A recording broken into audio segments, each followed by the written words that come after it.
It is worth noting, this is really important, that not all of Donald Trump's choices for his cabinet and other positions in the administration are 100% unqualified and ridiculous and scandalous. Donald Trump's choice for Secretary of Defense, Pete Hegseth, is the Trump nominee who is now most engulfed in scandal tonight. But as soon as Donald Trump gives up on him, as he surely will, Kash Patel or Tulsi Gabbard or Robert Kennedy Jr. will get their moment in the spotlight, trying to survive the wreckage they have wrought over the years with their own dangerous and often idiotic statements. But even some of Donald Trump's safer choices have proven to be gross strategic blunders by Donald Trump. Consider Congresswoman Elise Stefanik of upstate New York, who will probably have no problem being confirmed as the United States ambassador to the United Nations. The problem is when she's confirmed, she will reduce the Republican majority in the House of Representatives by one. Same thing with Congressman Mike Waltz of Florida, Donald Trump's choice of National Security Advisor, which does not require Senate confirmation. So he will definitely leave the House of Representatives for that job and reduce the Republican majority by another seat.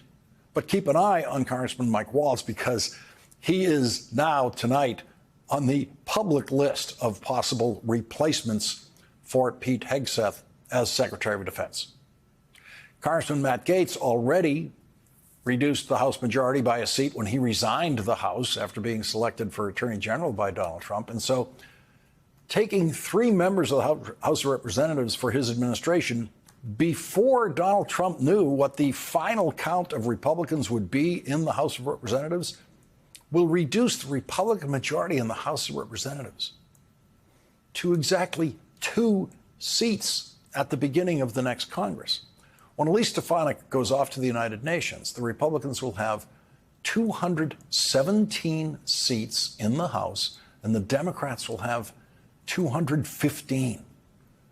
Members of the House can only be replaced by special elections. Florida Governor Ron DeSantis has already scheduled the Florida special elections for Matt Gaetz' seat and for Mike Waltz's seat for April 1st of next year.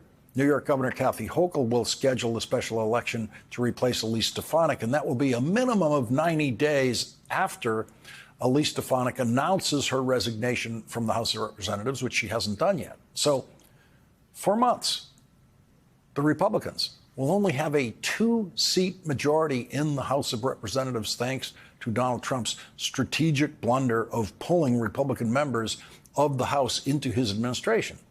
So Donald Trump's going to need pure and just flawless 100% Republican Party discipline in the House of Representatives, something we have never seen in the entire history of Republican control of the House of Representatives. Because the House of Representatives is not involved in the confirmation process, the unity of House Republicans is not being tested in the same way the Senate Republicans are being tested right now. Every day, Senate Republicans make it more clear that the 53 Senate Republicans in next year's Senate do not agree on Trump nominees. And there are definitely not enough Republican senators who agree with Donald Trump on Pete Hegseth. NBC News has reported that at least 6 Republican senators are not willing to vote for Pete Hegseth's confirmation on the Senate floor. It takes only 4 Republican senators to join the Democrats to defeat the nomination if it makes it to the Senate floor. The Wall Street Journal has reported that Florida Governor Ron DeSantis is on Donald Trump's list of possible replacements for Pete Hegseth. NBC News reports that that list now also includes Iowa Republican Senator Joni Ernst, who said, in terms clear enough for anyone who's ever worked in the Senate to understand, she is not voting for Pete Hegseth.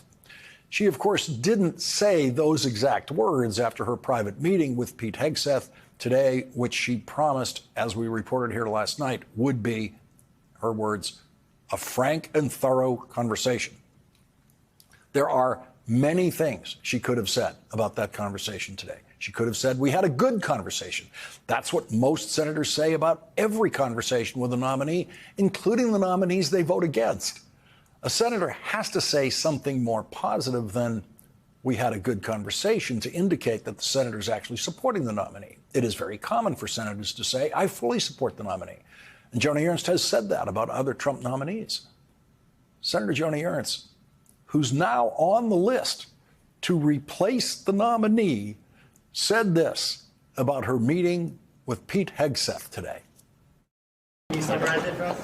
It was a very frank, thorough discussion. Senator, will you support Mr. Hegseth's nomination? It was a frank and thorough conversation. Did he ask for your vote specifically? Thank you. When you met with Matt Gaetz, you said he brought up some of the allegations against him. Did Pete Hegseth bring up any of these things? It was a very thorough conversation. And also Any Frank? of your concerns? Did he read any of your concerns? Keep walking, Elliot. Guys need a pathway. We need to be able to walk. We need to be able to walk. Any chance you're up for consideration as defense secretary, Senator? As you have no doubt seen, there are many variations on the Senate walk and talk with reporters. The rarest of all is actually walking in absolute silence. Most senators absolutely never do that. The speed of the walk tells you how much a senator wants to talk to reporters. Joni Ernst was walking as fast as she can, which means she did not want to talk to those reporters. She didn't want to answer those questions. She would have loved to come out of a meeting with a Trump nominee saying, this is the greatest nominee for Secretary of Defense I've ever seen. She would have loved to please Donald Trump, but she couldn't. She wasn't going to come out of that meeting and get into an open war with Donald Trump in front of her Trump-supporting constituents, so she kept it in Senate speak. Question, Senator, will you support Mr. Hegseth's nomination? Ernst. It was a frank and thorough conversation. That's a no. She was asked a yes or no question about supporting Donald Trump's choice for Secretary of Defense, and she did not say yes, and everyone in the Senate knows that that answer was a no. That's where she is today. When Joni Ernst votes against the nomination in the Senate Armed Services Committee, the nomination will not be sent to the floor of the Senate from the committee. A nomination that is defeated in a committee or stopped in the committee with a tie vote still can be voted on the Senate floor, but it requires a special procedure to bring it up on the Senate floor. It's more complicated. If the Hegseth nomination makes it to the Senate floor, you can count on Republican Senators Joni Ernst, Susan Collins, Lisa Murkowski, both of whom are scheduled to meet with Pete Hegseth next week, to vote against the Hegseth nomination. Republican Senator Deb Fischer, who is also on the Armed Services Committee, will probably vote against the nomination in the committee and on the Senate floor. Mitch McConnell, no longer in the leadership, will now be free to vote against nominations like this. For the first time in history, a nominee for Senate confirmation had to send his mother out to try to save his nomination on TV. Pete Hegseth's mother, Penelope Hegseth, was warmly welcomed into the Fox studio where her son used to work, where she discussed an email that she sent to her son 7 years and 2 wives ago, back when he was married to his second of 3 wives. The email from mother to son said, you are an abuser of women. That is the ugly truth. And I have no respect for any man that belittles, lies, cheats, sleeps around, and uses women for his own power and ego. You are that man and have been for years. And as your mother, it pains me and embarrasses me to say that, but it is the sad, sad truth. Your abuse over the years to women, dishonesty, sleeping around, betrayal, debasing, belittling, needs to be called out on behalf of all the women, and I know it's many, you have abused in some way. I say, get some help and take an honest look at yourself. Here is what Pete Hegseth's mother said about that email today. If we all went back 7 years, we would see that maybe we were not the people we are today. But they were going through, Pete and his wife at the time were going through a very difficult divorce. It was a very emotional time, and I'm sure many of you across the country understand how difficult divorce is on a family. There's emotions. We say things, and I wrote that in haste. I wrote that with deep emotions.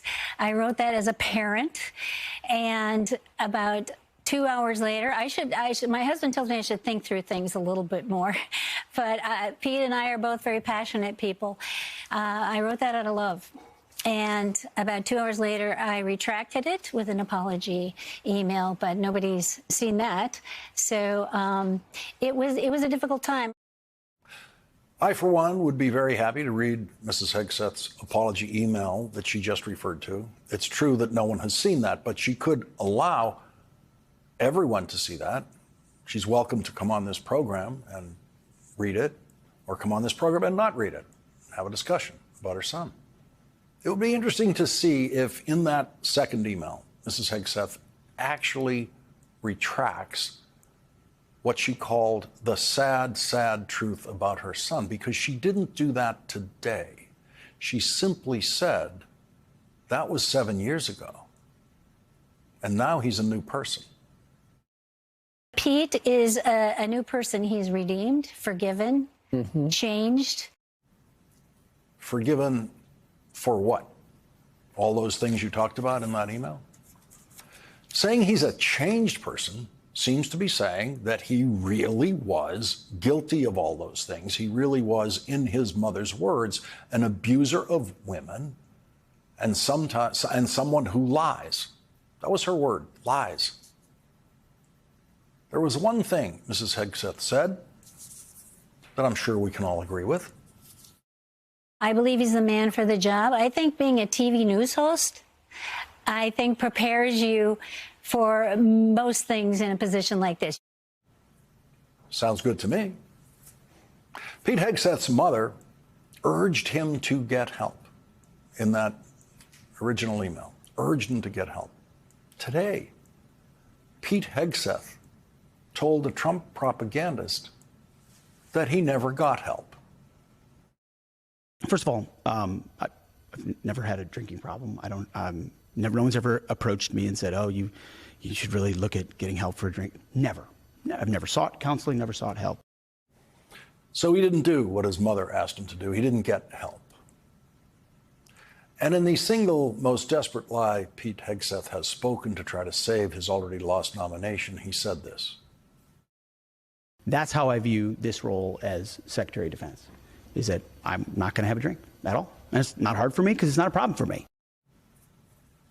So Pete Hegseth is allowing himself to get as drunk as he wants tonight, at this very moment, and every night or day, up until the day that he takes the oath of office as Secretary of Defense. And then, only from that moment forward, he will become the first Secretary of Defense in history who never takes a drink. And he is promising us he will never take a drink while saying he's never had a drinking problem. This is someone whose mother says he lies. Pete Hegseth also today, in that same discussion, said that he would not reveal the amount of money that he paid a woman in California to remain publicly silent about what she called a sexual assault and rape by Pete Hegseth in a police report that she participated in about that incident. Pete Hegseth said he's not going to reveal how much money he paid her. Why not? That is a legitimate Senate confirmation question. How much did you pay? Did you pay more than Donald Trump paid Stormy Daniels? Donald Trump is no doubt allowing the Hegseth madness to continue to give him time to choose his next Secretary of Defense, make that next choice. Donald Trump had his next Attorney General choice ready to announce the day after he forced Matt Gaetz to drop out. When Pete Hegseth drops out tomorrow or next week, It will mean that Donald Trump has the announcement for Secretary of Defense ready to go the next day. We've seen it before. We now know the routine. That's how it will go. When Pete Hegseth was repeatedly trying to climb on stage with strippers during his second marriage, he was working in a small veterans organization where he grossly mismanaged the finances and was fired. All of that has been documented in reporting in the New Yorker and elsewhere. The mission of that veterans organization was to support the war in Iraq, a war Pete Hegseth served in. The very same war that Donald Trump condemns as absolutely unnecessary and a complete and total waste. Pete Hegseth hated that about Donald Trump at the beginning of Donald Trump's political career. And here's what he had to say about it. On March 4th, 2016, when Donald Trump was well on his way to winning the Republican presidential nomination. It's typical Trump. All bluster, very little substance. He talks a tough game, but then when pressed on it, he's an armchair tough guy. Pete Hegseth, of course, has since backed down from all of his criticism of Donald Trump then. So who's the armchair tough guy now? Today, Pete Hegseth was granted page space in the Wall Street Journal to publish a self-defense op-ed piece with this line in the title, "I won't back down." He will back down. He has backed down before for Donald Trump, and he will back down again as soon as Donald Trump has his replacement ready to go.